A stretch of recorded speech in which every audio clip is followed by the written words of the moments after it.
دراصل نسوح ایک عورت نما مرد تھا جس کا ظاہری حلیہ نئے نقش عورتوں کی طرز کے تھے، باریک اور شیریں آواز، چہرہ بغیر داڑھی کے، باریک اندام کا مالک اور نئے نقش اور نزاکت ہو بہو عورتوں والی۔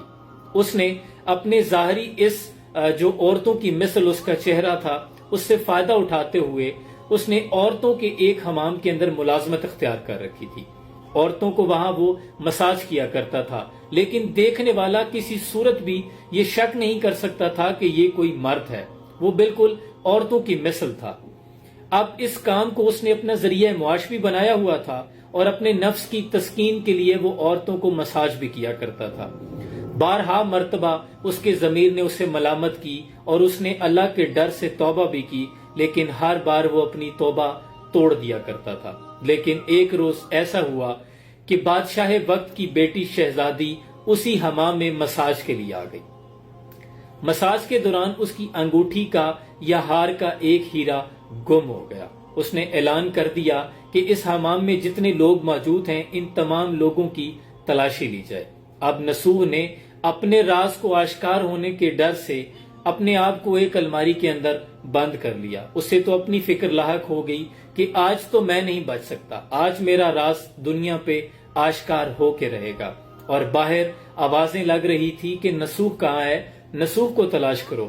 اب جب نسوح کے کانوں میں الماری کے اندر یہ آواز گئی کہ نسوح کہاں ہے، نسوح کو تلاش کرو، جب نسوح کی تلاشی لی جانی تھی تو ظاہر ہے نسوح کا راز آشکار ہو جانا تھا کہ وہ ایک مرد ہے۔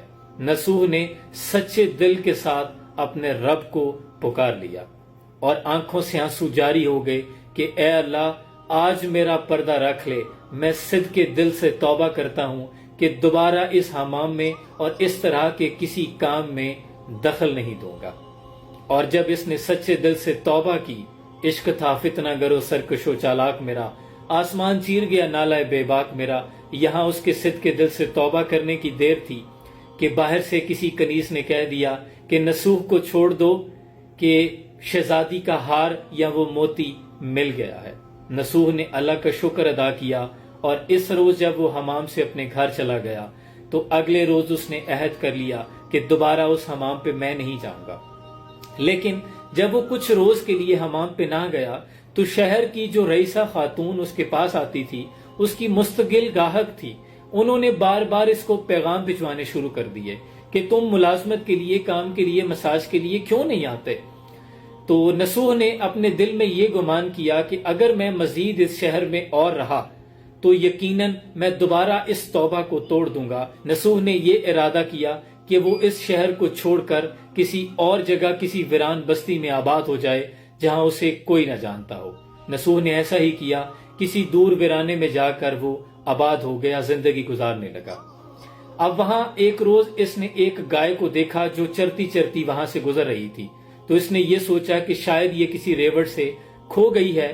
اس نے اس گائے کو اپنے پاس رکھ لیا کہ اس کا مالک اس کی تلاش میں نکلے گا، ڈھونڈتے ہوئے وہ میرے پاس آ جائے گا تو میں گائے کو اس کے حقیقی مالک کے حوالے کر دوں گا۔ اب 2-4 روز گزر گئے، مالک تو نہ آیا، لیکن وہاں سے ایک تجارتی قافلے کا گزر ہوا۔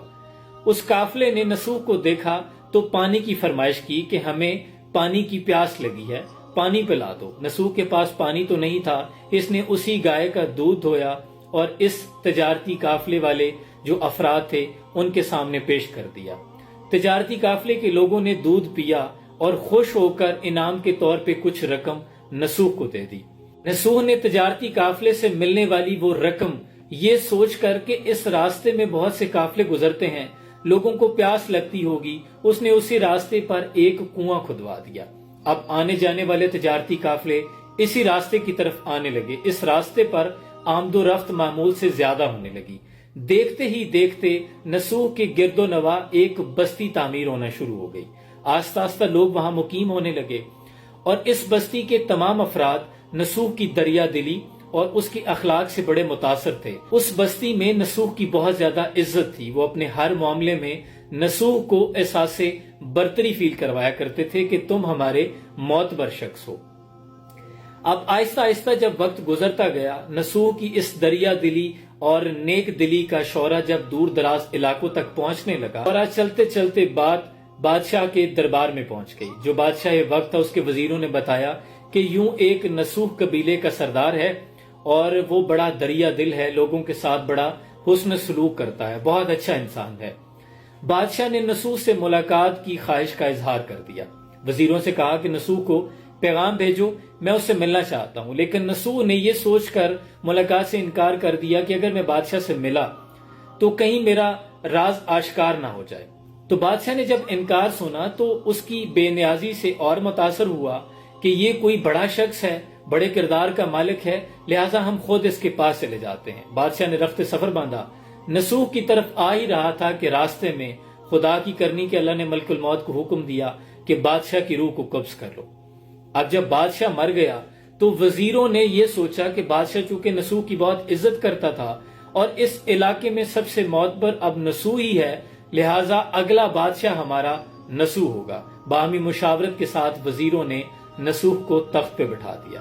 اب نسوح اس علاقے کا بادشاہ تھا۔ اس نے اپنی رعایا میں بہت عدل و انصاف اور خوشیاں تقسیم کی، کوئی بھی سائل، کوئی بھی بھوکا نہ رہا، عدل و انصاف کا بول بالا ہو گیا، ریاست بہت خوشحال ہو گئی۔